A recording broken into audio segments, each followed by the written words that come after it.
Hey everybody, this is John, and today we're going to be building sound panels for the new studio. So I've got my wood, I've got some insulation, and we're ready to build. Let's go.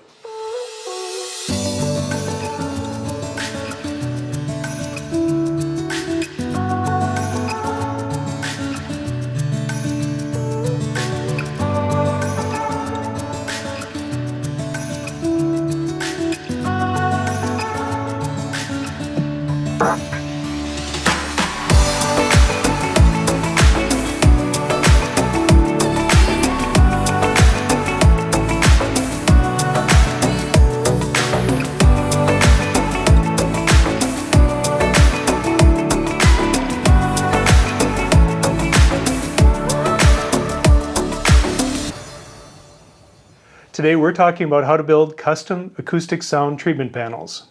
Now the reason to use acoustic panels is to reduce the amount of echo or reverb caused by reflective surfaces such as bare walls.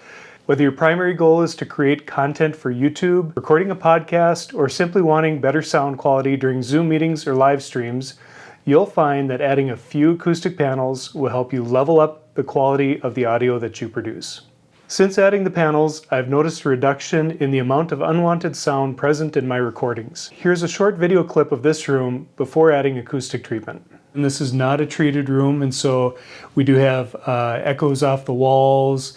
I have an air conditioner that's running because it's kind of hot here, but you can definitely hear the sound difference.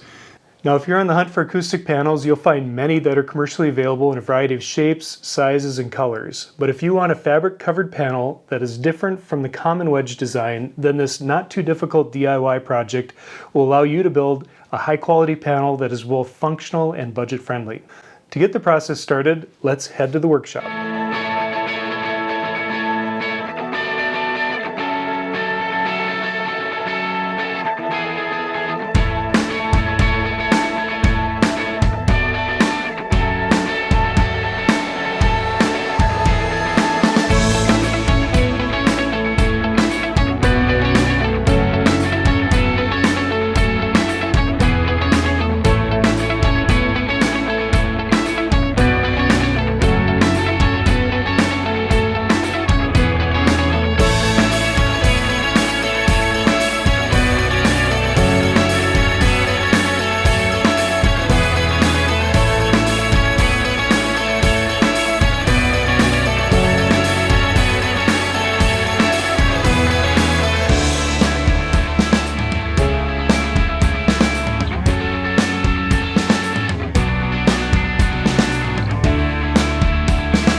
The entire process took about 4 to 6 hours, excluding the time that it took for me to buy lumber and choose the fabrics. The style that I chose for the main 3 panels behind me was a durable upholstery fabric to match the neutral wall color, yet provide a slight texture to differentiate the panels from the wall. I painted the studio walls gray to allow me to use different background and accent lighting to change colors without the need to install large paper backdrops in this room. I chose a fun printed canvas fabric for the 4th panel because I wanted something with a little artistic design that was different from the rest of the panels. In all, I'm very happy with how this project turned out and would definitely recommend it to anybody considering a custom build that allows complete flexibility over the panel size and to obtain a distinct look that is completely your own. If you like the idea of building your own panels or have thoughts on how you would improve upon this design, please leave a comment for me down below. Also, if you found this video helpful, I would appreciate if you'd hit the like button and consider subscribing for more content like this. If you do decide to build your own acoustic panels, I hope that you'll find as much fun as I did. Thanks for watching.